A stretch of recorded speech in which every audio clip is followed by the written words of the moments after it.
شرور أنفسنا ومن سيئات أعمالنا من يهده الله فلا مضل له ومن يضلله فلا هادي له ونشهد أن لا إله إلا الله وحده لا شريك له ونشهد أن سيدنا ومولانا محمدا عبده ورسوله أما بعد فأعوذ بالله من الشيطان الرجيم بسم الله الرحمن الرحيم يا بني آدم لا يفتننكم الشيطان كما أخرج أبويكم من الجنة ينزع عنهما لباسهما ليريهما سوآتهما إنه يراكم هو وقبيله من حيث لا ترونهم إنا جعلنا الشياطين أولياء للذين لا يؤمنون وقال رسول الله صلى الله عليه وسلم من تشبه بقوم فهو منهم أو كما قال عليه الصلاة والسلام صدق الله العظيم وصدق رسوله النبي الكريم ونحن على ذلك لمن الشاهدين والشاكرين والحمد لله رب العالمين الحمد لله আল্লাহ তাআলার অশেষ মেহেরবানি যে আল্লাহ সুবহানাহু ওয়া তাআলা আমাদেরকে দুনিয়া থেকে ফারেক করে আল্লাহ তাআলার এক মহান হুকুম ছিল জুমার 2 রাকাত ফরজ নামাজ সেই হুকুমকে আদায় করার জন্য দুনিয়ার ব্যস্ততাকে উপেক্ষা করে তার ঘরে আগে আসবার বসবার কিছু কথা বলা শোনার তৌফিক দান করেছেন এজন্য সকলের দিল থেকে শুকরিয়া আদায় করি বলি আলহামদুলিল্লাহ আমি আপনাদের সামনে সূরাতুল আরাফের 27 নম্বর আয়াতখানা তেলাওয়াত করেছি 8 নম্বর বানাই এই আয়াতটা গত জুমায় আপনাদেরকে শোনাইছিলাম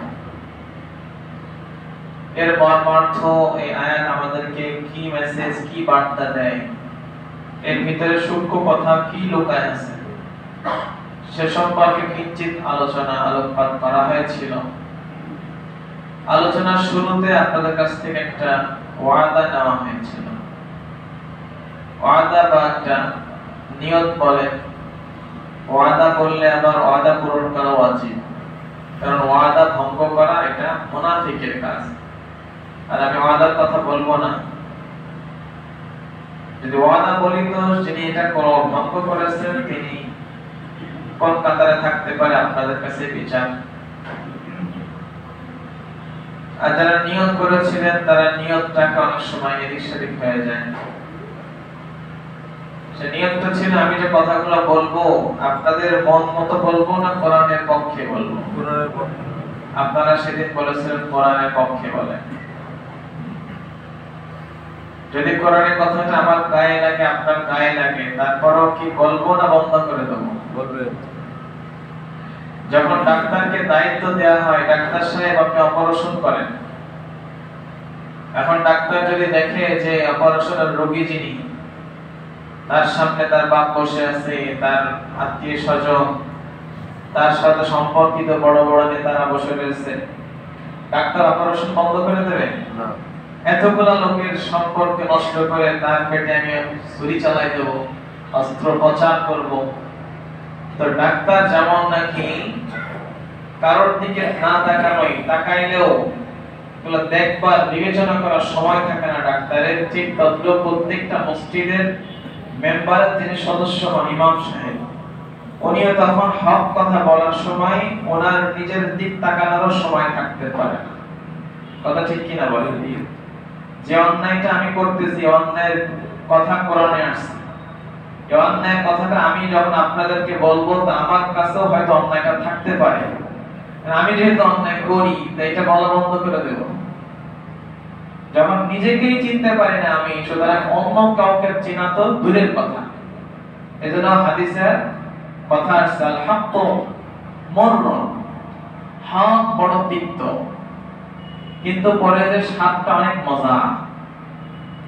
এজন্য আমরা এখানে বসছি, এখানে কেউ আমার বাবার বয়সে আছেন, কেউ আমার বড় ভাইয়ের বয়সে আছেন, কেউ আমার ছোট আছেন, আমার মুরব্বী যারা আছেন, এখানে মসজিদের সাধারণ মুসল্লিও আছে, মসজিদের সম্মানিত কমিটির মহামান্য সদস্য বৃন্দও আছে। আমার সন্তান বাবার সামনে কথা বলতে ভয় পায়, কি বলেন, পায় কি পায় না? লজ্জা পায়। সন্তান বড় ভাইয়ের সামনেও যদিও হক কথা বলতে লজ্জা পায়। ছোট মানুষ কিন্তু বড় নেতার সামনে হক কথা বলতে লজ্জা পায়, বিবেকে বাধে। কিন্তু কোরআন একটা এমন একটা বিষয়, এটা এমন একটা কথা, এটা কোরআন কাউকে বাবা দেখে, কাউকে ভাই দেখে, কাউকে আত্মীয় দেখে, বড় নেতা দেখে, এগুলা দেখে কোরআন কখনো কথা বলে না। কোরআন তার গতিতে চলে, কোরআন তার গতিতে চলে।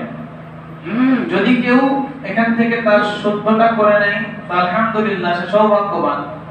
আর যদি কেউ মনে করে যে না, কোরআনটা আমি যেভাবে ভাবি ওইভাবে বলা হোক কথাগুলো, তাহলে এটা তার জন্য ভুল হবে। তাহলে এটা সে বুঝতেছে যে কোরআনটা তার মন মতো নাজিল হয়নি। তাহলে এই ধারণাটা করা তার ভুল হবে না সঠিক হবে? ভুল হবে। অনেক সময় অনেকে বলে হুজুর এই ধরনের কথা বলতে হয় না। আমাকে না, অনেক মসজিদের ইমাম সাহেবদেরকে অনেক মুসল্লিরা পরামর্শ দেয়, এভাবে কথা বললে প্রথম ভয় দেয়, কমিটি ভয় দেয়। তা আমরা বলি যে ভাই, ইমাম সাহেব কি কমিটিকে ভয় পাবে, না কমিটি সহ সমস্ত মুসল্লিরা, সাধারণ আম মুসলমান সবাই ইমাম সাহেবকে ভয় পাবে? আপনাদের মতামত? ইমাম সাহেব যদি কমিটিকে ভয় পায় তাহলে ইমাম সাহেব বয়ান করতে পারবে না।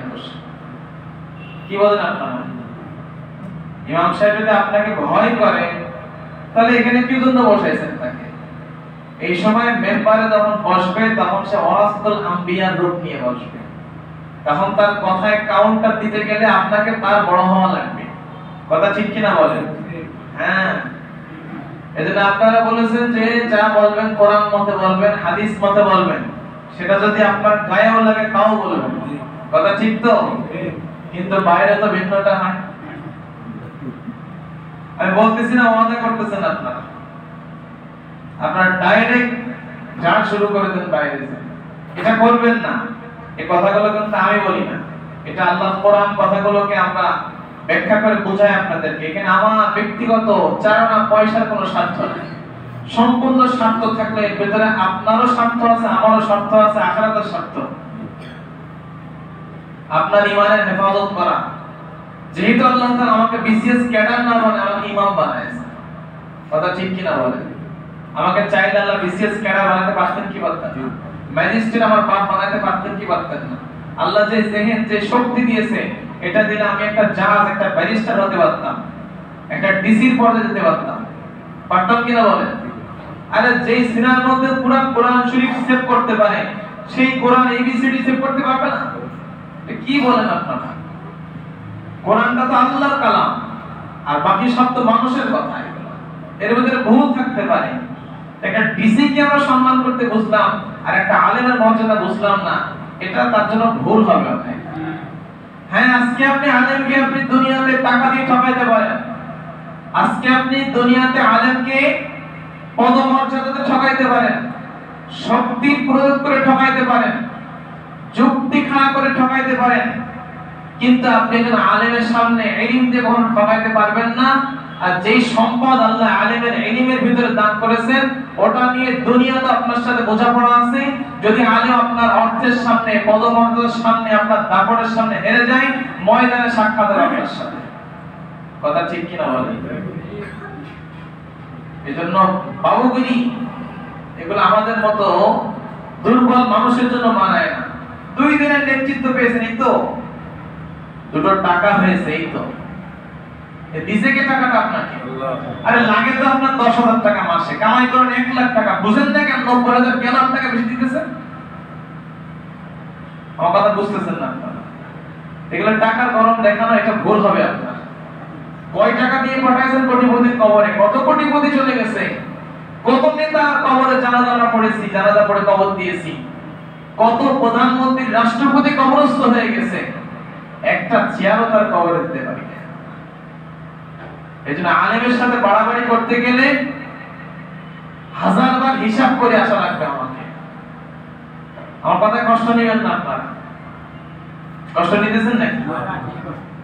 হ্যাঁ, আমি আপনাদের সামনে সূরাতুল আরাফের 27 নম্বর আয়াতখানা তেলাওয়াত করেছি।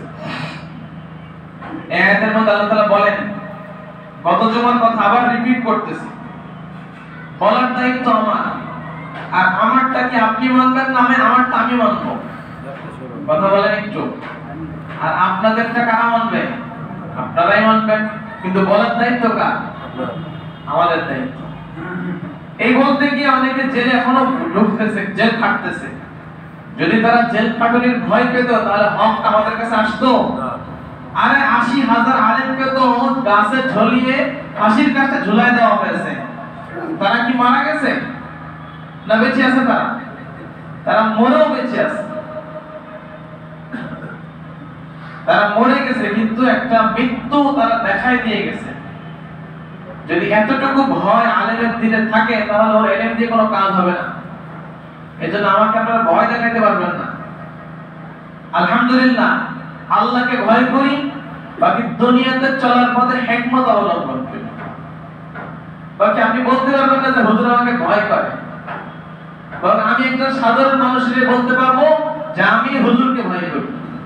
কারণ হুজুররা যদি আমার বিরুদ্ধে হাত ধরে তো আমার কপাল পুড়ে যাবে। কথা ঠিক কিনা বলেন? কোন কোটিপতির কাছে যে কেউ বলে না হুজুর শিল্পপতি সাহেব দোয়া করেন আমার জন্য, বলে এটা প্রত্যেক মুসলমানের কাছে দোয়া চাইতে পারে, কিন্তু আলেমের কাছে যে কারণে দোয়া চায়, কোটিপতির কাছে ওই জন্য দোয়া চাওয়া হয় না। এজন্য আলেমের বিরুদ্ধে কোনো কথা বলতে গেলে 10 বার 20 বার না, 1000 বার, লক্ষ বার, কোটি বার ভাববেন। কারণ আপনি কার বিরুদ্ধে কলম ধরতেছেন, কার বিরুদ্ধে মুখ নাচাইতেছেন, কার বিরুদ্ধে ঠোঁট নাড়াচ্ছেন। উনি কোন কথাটা বলেছিল? কথাটা তো আল্লাহর কথা, উনি তো আল্লাহর প্রতিনিধি হয়ে কথা বলতেছেন। সুতরাং ওনার বিরুদ্ধে কথা বললে শুনে ডাইরেক্ট কার গায়ে চলে যাবে? একদম আল্লাহর গায়ে চলে যাবে। আপনার 12টা বাজাইতে আল্লাহ সময় লাগবে না।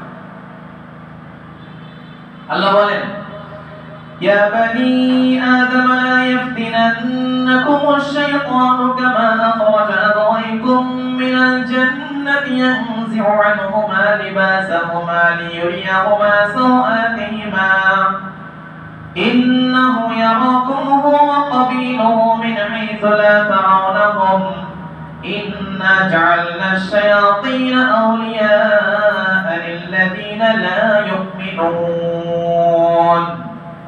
আল্লাহু আকবার বলেন। এটা কোন বাংলাদেশের সংবিধান পড়ি নাই। কার সংবিধান পড়েছে? আল্লাহর সংবিধান। আল্লাহ তাআলা বলেন, পুরো আয়াত তরজমা করার সময় নেই, যতটুকু উদ্দেশ্য আমার, ইন্নাহু ইয়ারাকুম হুয়া ওয়া ক্বাবিলুহু মিন হাইথু লা তারাওনাহুম। শয়তান আমাদের শত্রুকে, শয়তানের কথা আল্লাহ বলতেছেন, ইন্নাহু ইয়ারাকুম হুয়া ওয়া ক্বাবিলুহু। শয়তান তোমাদের সবাইকে দেখে, শুধু সে দেখে না, তার সাঙ্গ পাঙ্গ সবাই তোমাদেরকে দেখে। মিন হাইথু লা তারাওনাহুম, কিন্তু তোমরা তাদের কাউকে দেখতে পাও না। এটা কার কথা? আল্লাহর কথা। এর দুই ব্যাখ্যা। আমরা শয়তানকে দুই চোখে দেখি না, এটা হলো সরাসরি তরজমা, মিনিং। আর এর ব্যাখ্যা আরেকটা অর্থ হলো যে শয়তানকে দেখা যায় না, কিন্তু শয়তানের যে ষড়যন্ত্রের জাল বিছানো আছে, এই জালে পা দিলে আমি আটকা পড়ে যাব, আমার আমলগুলা বেদাতে পরিণত হবে, আমার তাওহীদটা শিরক যুক্ত হয়ে যাবে। এই জালগুলো বুঝতে পারতেছি না, এই হিসাবে শয়তানের এই বিষয়গুলোকে আমরা দেখি না। তাই আল্লাহ বলতেছেন তোমরা শয়তানের চক্রান্তকে দেখতে পাও না। কিন্তু আমি আর আপনি না দেখতে পারলেও কোরআনের আয়নায় সব দেখা যায় কি যায় না বলেন? এই কোরআনের আয়না কি সাধারণ মানুষ ব্যবহার করতে পারবে? এই আয়না ব্যবহার করতে পারবে? পারবে না।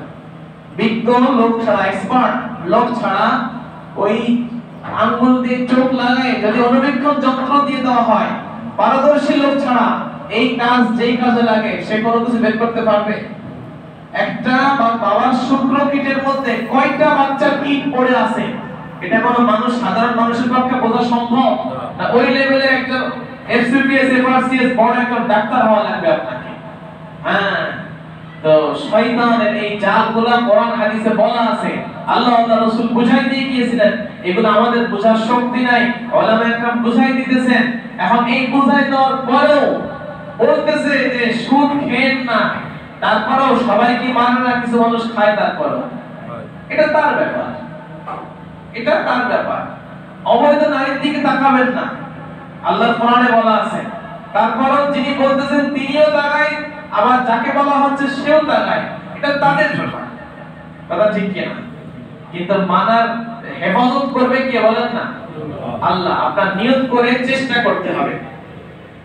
এই জন্য শয়তানের অনেক জাল আছে। শয়তান আপনাকে চেতনার নামে শিরিক করাইতেছে। শয়তান আপনাকে বিভিন্ন দিবসের মাধ্যমে শিরিক করাইতেছে। আমি আপনি বুঝতেছি না, আমি না বুঝার কারণে এরকম অনেক অনুষ্ঠানে যোগদান করে ফেলতেছি। আমি না বুঝার কারণে এরকম চেতনার নামে কত অনুষ্ঠান চলতেছে, এর মধ্যে যোগদান করে ফেলতেছি। অথচ এই অনুষ্ঠানটা ছিল হিন্দুদের, এই অনুষ্ঠানটা ছিল খ্রিস্টানদের, এই অনুষ্ঠানটা ছিল বৌদ্ধদের, এটা ইহুদিদের। না বুঝার কারণে মুসলমান তার মধ্যে পা দিয়ে দিচ্ছে, মুসলমান শিরিকের মধ্যে চলে যাচ্ছে। আচ্ছা বলেন, ভুলে যদি কেউ বিষ খায় তাহলে সে মরে না? মরে? তাহলে এই যে ভুলে যদি পা দিয়ে দেয় না বুঝে, তাহলে তার ঈমান থাকবে কিনা বলেন? থাকবে? থাকবে না। বাবার দরবারে আপনি সিজদা করবেন, বাবার কাছে গিয়ে সন্তান চাবেন, খাজা বাবার দরবারে গিয়ে বেশি সময় লাগবে না।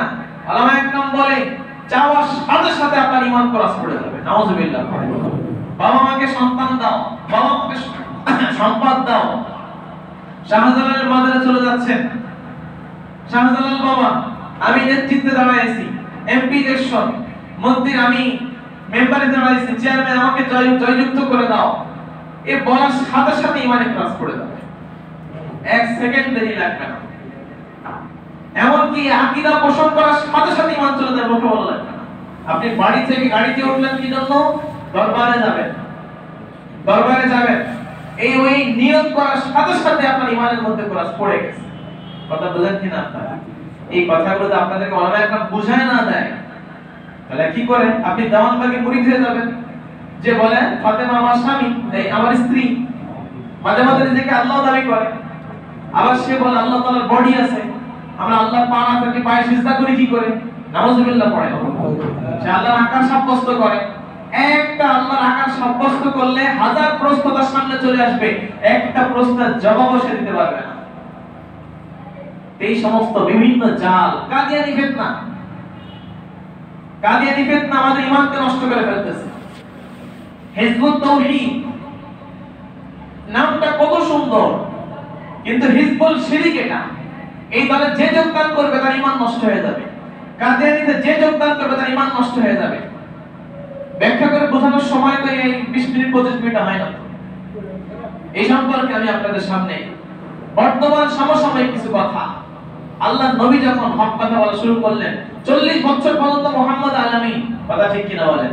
40 বছর পর্যন্ত মুহাম্মদ কি আলামী, বিশ্বাসী। মুহাম্মাদের মতো ছেলে হয় না, মুহাম্মদ খুব ভালো সন্তান। মুহাম্মদ কখনো মিথ্যা কথা বলে না, কাউকে ঠকায় না, কারো বিরুদ্ধে চলে না, সব ভালো। 35 বছর বয়সে মুহাম্মদকে আলামীর উপাধি দিয়েছে মক্কার কুরাইশ কাফেররা, বড় বড় নেতারা। এই মুহাম্মদ যখন 40 বছর একদিন বয়স, উপর থেকে মেসেজ আসছে, ইকরা বিসমি রাব্বিকাল্লাযী খালাক, যখন আসা শুরু হয়ে গেছে কোরআন, তখন মুহাম্মদ সাহাবা আরে উঠলেন। ওঠার পরে মানুষদেরকে ডাক দিলেন, সমস্ত গোত্র ধরে ডাকতে ডাকতে যখন সবাই হাজির হলো, তখন বলতেছে আমি যদি আপনাদের এই কথা বলি যে পাহাড়ের ওই পাশ থেকে একটা বিশাল শত্রুর বাহিনী আপনাদের উপর আক্রমণ করে আপনাদের ধ্বংস করার জন্য আসতেছে, আপনারা কি আমার কথা বিশ্বাস করবেন? তো সমস্ত মক্কার কুরাইশ কাফেররা বলল, মুহাম্মদ তোমাকে জীবনে কখনো মিথ্যাবাদী পাই নাই, তোমার মতো ভদ্র মানুষ হয় না, তোমার মতো কোনো সভ্য শান্ত শিষ্ট মানুষ হয় না। এই কথা বলার পরে তুমি যারা বলতেছেন অবশ্যই মানবো। তো উনি কি বললেন? যে তোমরা যেই দেব দেবী পূজা করতেছো, এক আল্লাহকে তোমার স্রষ্টাকে বাদ দিয়ে তোমরা এই এক সমস্ত দেবদেবীকে ছেড়ে দিয়ে এক আল্লাহ বিশ্বাসী হয়ে যাও এবং লা ইলাহা ইল্লাল্লাহ মুহাম্মাদুর রাসূলুল্লাহ এই কালেমাটাকে পড়ে নাও। যখন এই কথা বলল তখন আবু লাহাব বলে আলিহাযা জামাআতানা, মুহাম্মদ তুমি এর জন্য জমা করছো আমাকে, তাব্বাল্লাহ তোমার ধ্বংস হয়ে যাক। নাউযুবিল্লাহ পড়ে আল্লাহ নাযিল কে তাব্বাত ইয়াদা আবি লাহাব, আবু লাহাবের সারা জিন্দেগি দুনিয়া আখিরাত তার সারা জীবন ধ্বংস হয়ে যায়। এরপর মুহাম্মদ আর ভালো না, মুহাম্মদ আর ভালো না, মুহাম্মদ উল্টা পাল্টা বলতেছে। মুহাম্মদ এতগুলা 33 লক্ষ দেবতা বর্তমান বলা হয় হিন্দুদের, মানে এতগুলা দেবতা আমাদের চাহিদা পূরণ করে পারে না, আর এক খুদায় কি করতে পারে? সুবহানাল্লাহ, নাউযুবিল্লাহ। এটা তো যুক্তিতে বলে এক 33 লক্ষই পারে না, একা কি পারে?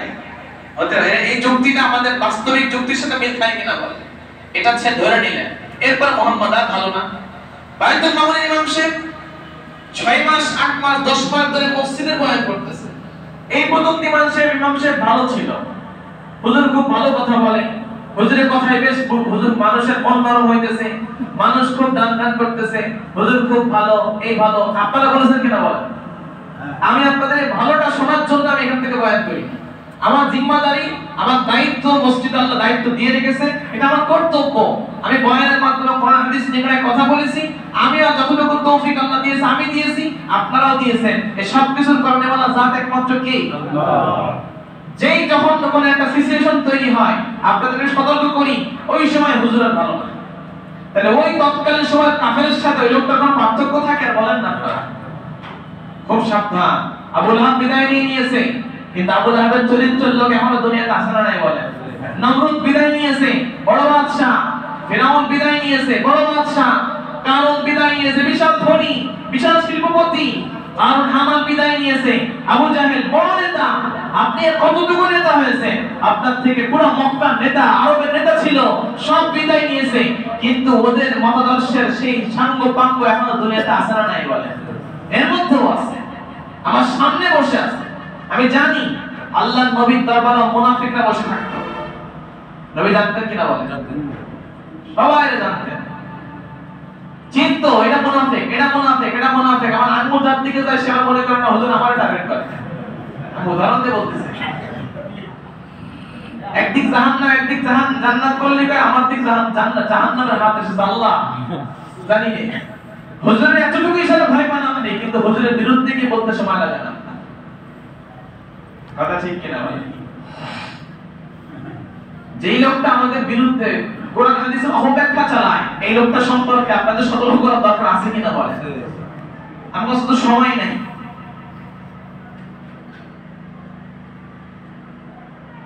আপনি কি করবেন? আমাকে বেশি থেকে বেশি আমাকে এই জায়গা থেকে সরাই দেবেন, এতটুকুই তো। অনেক বক্তা বলে কি জানেন, এর 1 মাসের তোমার 1 রাতের হাফ ইনকাম। কথা ঠিক কিনা বলেন? আল্লাহ তাআলা ওলামাদের ইজ্জত দিচ্ছে কিনা বলেন? হেলিকপ্টারে কয়বার চড়েছেন? আল্লাহ চালাচ্ছেই না। তাহলে এইগুলো টাকা পয়সা, এগুলো আমি যদি আমার পদের, আমার টাকা, আমার দাপটের বাহাদুরি করি, এটা কিন্তু আপনি ভুল করবেন। স্বর্ণের অক্ষর লিখে রাখেন, আপনার জিন্দেগির মস্ত বড় ভুল। আপনি আলেমের বিরুদ্ধে একটা কলম তুলেছেন, ভোট নাড়াইছেন, আপনার জিন্দেগি বরবাদ হয়ে যাবে। খুব সাবধান, এজন্য সতর্ক করা হয়েছে। কোরআনের ভুল ব্যাখ্যা যিনি দেন, বিভিন্ন আয়াতের তাফসীর নিজের মন গড়া বলেন, কোন এক তাফসীর করে থাকেন এবং বলেন কিন্তু আমি তাফসীর করে থাকি। কেউ যদি বলে যে তো মুফাসসির নেই তাফসীর করেছে আর আমার তাফসীর এটা, বর্তমান জামানায় কোরআনের তাফসীর নিজের থেকে করবে এমন কোন লোক তৈরি আছে নাকি বলেন না? এখন যদি বর্তমান জামানায় কেউ বলে এটা আমার ব্যাখ্যা এটা, তাহলে তার কি ঈমান থাকবে? না। যিনি আলেম ওলামা ইসলাম ও ওলামাদের বিরোধিতা করেন, আপনাদের এখানে যদি 100 মোবাইল পাওয়া যায়, তার মধ্যে আমার 99টা ক্যামেরাওয়ালা আছে, আছে না নাই বলেন? ওনার যদি কেউ ফতোয়া দেয় যে ক্যামেরাওয়ালা মোবাইল নিয়ে নামাজ পড়লে তার নামাজ নষ্ট হয়ে যাবে, আর যে আলেম এটাকে জায়েজ বলবে সে নিকৃষ্ট ওলামা, খোদার কসম সে নিকৃষ্ট আলেম, নিকৃষ্ট আলেম, নিকৃষ্ট আলেম। আমি তো বলি মোবাইল ক্যামেরা মোবাইলে নামাজ হবে, তাহলে ওই লোকটার বক্তব্য অনুযায়ী আমি নিকৃষ্ট আলেম, নিকৃষ্ট আলেম, নিকৃষ্ট আলেম, নাউযুবিল্লাহ পড়ে। তা নিকৃষ্ট আলেমের পিছনে কি বাংলাদেশ সহ সারা দুনিয়ার মানুষ নামাজ পড়ে? মক্কার ইমাম সুদাইসি রাহমাতুল্লাহ বারাকাতুহু আব্দুর রহমান সুদাইসি, উনি কি নিকৃষ্ট আলেম? ওনার কাছে তো টাচ মোবাইল, ক্যামেরা মোবাইল থাকে। জাহিলি ফতোয়া, মোবাইলে কোরআন শরীফ পড়ান, আপনারা পড়েন কি পড়েন না বলেন? কাছে যাচ্ছেন, কাছে মোবাইল না, কোরআন শরীফ পড়া সম্ভব না। তো এই যারা পড়েন তাদের এই পড়াটা প্রস্রাবের পাত্র থেকে দুধ পান করার মতো। নাউজুবিল্লাহ। এই যে আমাদের বেশ্যাখানা আছে বিভিন্ন শহরে, পতিতা নারী, এদের উপার্জনটা, দেহ ব্যবসা করা, এই উপার্জনটা হালাল না হারাম? শুধু হারাম না চূড়ান্ত হারাম? চূড়ান্ত হারাম। আপনাদের মসজিদের ইমাম সাহেবের বেতন এটা হালাল না হারাম না হালাল? হালাল। কেউ যদি বলে যে বেশ্যা নারীর বেতনের তার উপার্জনের টাকাটা ইমাম সাহেবের বেতনের টাকার থেকে ভালো টাকা, সুবহানাল্লাহ, কেউ কা বলতে যাচ্ছে না। এবং এই কথা বলে কোরআন শরীফ যিনি শিখিয়ে বেতন গ্রহণ করেন তাদের বেতন বেশ্যার উপার্জনের চেয়েও খারাপ। নাউজুবিল্লাহ। যে ইমাম এবং যে শিক্ষক কোরআন পড়িয়ে নামাজ পড়িয়ে বেতন গ্রহণ করে, বেশ্যারা এই সমস্ত ইমাম আর আলেমদের আগে জান্নাতে প্রবেশ করবে। সবাই না, এত বড় একটা কথা কিন্তু সবাই নাউজুবিল্লাহ বললে আমরা প্রস্তুত না। কেমন কথা হয়ে গেল এটা? কাতারের লোক কি আমাদের নদীতে আছে? তো একটু বলেন না, একটু খুলে। এই কাতারের লোক আছে, হতে সময় লাগবে না। ঠিক আছে, সেটা দেখা যাবে। আছে এরকম লোক, সাহস থাকলে আমাদের পরে সে মাদ্রাসায় আমরা যাকাত দিই না। আচ্ছা বলেন তো, মাদ্রাসার বিল্ডিং করার জন্য যাকাত দিই না? লিল্লাহ ফান্ডে যাকাত দিয়ে থাকি আমরা গরীব ছাত্রদের জন্য। এটা কি নাজায়েজ নাকি? মাদ্রাসা শিক্ষাকে বন্ধ করার জন্য শুধুমাত্র তাবলীগই করতে হবে আপনার জীবনে, আর কোনো ইসলামের কোনো কাজ নাই। কি বলেন, তাবলীগ কি ইসলামের ফুল কাজ না? একটা সমস্ত কাজের একটা পার্ট মাত্র, একটা পার্ট না? কেউ তাবলীগ করে, কেউ তালিম করে, কেউ তাজকিয়া করে, কেউ আল্লাহর রাস্তায় জিহাদ করতেছেন, যার যেমন তৌফিক, কেউ তাসদিক করে, লিখালিফি করে। এই সমস্ত পার্ট নিয়ে ইসলাম সমর্থিত। আর এক কাজ করে সে যদি সমস্ত কাজটাকে ছোট মনে করে, তাহলে এই তাবলীগ তার জন্য উপকার করলো, তার জিন্দেগি ধ্বংস করে দিল। খুব সাবধান। এজন্য ভাই দোস্ত বুজুর্গ, এরকম অনেক আকীদা আছে, অনেক কথা আছে, কিতাব আছে। শেষে গিয়ে লিখতেছেন এই সমস্ত কথা, সমস্ত রেকর্ড, ওনার বক্তব্য সবকিছু দারুল উলুম দেওবন্দ সারা দুনিয়ার অম্বল মাদারি, যেমন বাংলাদেশের একটা প্রধান শিক্ষা প্রতিষ্ঠান ঢাকা ইউনিভার্সিটি, সবচেয়ে বড় প্রতিষ্ঠান, নামকরা। ঠিক আমাদের শুধু ঢাকা না, বাংলাদেশ না, সারা বিশ্বের মধ্যে এখন বর্তমান এক নম্বর বিদ্যাপীঠ, ইসলামী বিদ্যাপীঠ, যাকে ফলো করে চলে সমস্ত ইসলামী স্কলাররা, সেটা হলো দারুল উলুম দেওবন্দ মাদ্রাসা, ভারতে অবস্থিত। ঠিক কিনা বলেন? এই মাদ্রাসায় এই লোকটার সমস্ত কথা, বক্তব্য সব রেকর্ড আছে। এবং এই লোকটার ঈমানের ব্যাপারে সমস্ত উলামায়ে কেরাম প্রশ্ন তুলেছে, এই ঈমান আছে কিনা প্রশ্ন তুলেছে। যিনি বলেন সাহাবায়ে কেরাম ভুল করেছেন, একে অপরের বিরুদ্ধাচরণ করতেন, কোরআন হাদিস বিরোধী কথা বলেছেন, অনেক কথা, আল্লাহ সম্পর্কে মিথ্যা কথা বলেছেন। কারণ কিয়ামতের মাঠে উনি বলেন, আল্লাহ তাআলা জিজ্ঞেস করবে আপনি দাঁড়িয়ে বসছিলেন কিনা, গাছতে করেছিলেন কিনা, এই সম্পর্কে আপনাকে প্রশ্ন করা হবে। তো উনি বোঝাচ্ছেন নামাজ থেকেও দাওয়াতের দাম বেশি। নাউজুবিল্লাহ। এজন্য আমি তাবলীগ করি বলে, দাওয়াতের মেহনত করি বলে, কিন্তু ভুলটা তো মেনে নিতে পারি না। কি বলেন? যারা তাবলীগ করেন আর যারা করেন না, যারা করেন তারা জান্নাত, যারা করেন না তারা জাহান্নামী নাকি? যারা করেন তারা করেন, আলহামদুলিল্লাহ। যার ভালো লাগে করবে, যার ভালো লাগে সে তাজকিয়া করুক, সে মাদ্রাসায় শিক্ষা অর্জন করবে, যে করবে তার দ্বীন অর্জন করার উদ্দেশ্য। তাবলীগ করাই লাগবে, আলহামদুলিল্লাহ। করতে পারলে ভালো, যত আমলে যোগদান করবেন আপনার নেকির খাতা পাল্লা ভারী হবে। কিন্তু এটা যদি আপনি তাবলীগই দিন এটা বললে আপনার ঈমানে খাতরা এসে যাবে। এরকম একজন ব্যক্তির নামে যদি আজকে বলা হয় যে আসেন এখানে জিম্মাদারি আদায়ের জন্য আপনাকে ডাকা হচ্ছে, আর আপনি চলে গেলেন, তাহলে আপনি বলেন আমরা তো তার তাবলীগ করি না, আমরা তো আল্লাহর তাবলীগ করি। তো ওই জাকের পার্টি, ওই যে খাজা বাবা, আটরশিদ, এর সবাই তো আল্লাহর জন্য করে, কিন্তু সব আল্লাহ কি আল্লাহ না? আল্লাহর পিছাবার পর পাল্লা ভারী করে থাকে কেউ কেউ। খুব সাবধান। এজন্য ভাই দোস্ত বুজুর্গ, অনেকে বলে থাকেন আমাদের ইমাম সাহেব এত কথা হয় কেন, অন্য ইমাম সাহেব এত কথা হয় না। তো আপনার তো এটা বলার দরকার ছিল, আমাদের হুজুর যেভাবে স্পষ্ট করে বলে দেয় সব ইমামদের ভাবে বলার দরকার ছিল। পারে না, শুধু আমার মতো কিছু কুলাঙ্গারের কারণে পারে না ইমাম সাহেব। কথা ঠিক কিনা বলেন? এটা বলবেন আপনি, আপনার ইমাম সাহেব স্পষ্ট খোলাসা আপনার ইমানের রাস্তা ক্লিয়ার করে দিচ্ছে, আর আপনি অন্য ইমামকে 10টা ইমামকে ডেকে টেনে নিয়ে এসে আপনি তাকে শেখাচ্ছেন। সামনে তো বলতে পারে না, পিছনে বলে, সমাজ নষ্ট করে। আল্লাহ এই সমস্ত মানুষদের থেকে আমাদের এই তাওহীদের সমাজকে হেফাজত করবেন, আমিন। এদের ইস্তেমার টাকা অনেক কিছু টাকা আসবে, যাবেন কিনা আমাদের না যাবেন এটা আপনার ব্যাপার, আমি নিষেধ করি না কাউকে, বাকি রাস্তাটা বলে দিতেছি আপনাদের। গেলে এমন পথদর্শী ইস্তেমা হবে, যদি যান এটা আপনার ভাগ্যের ব্যাপার, সৌভাগ্য না দুর্ভাগ্যটা আল্লাহই ভালো জানে।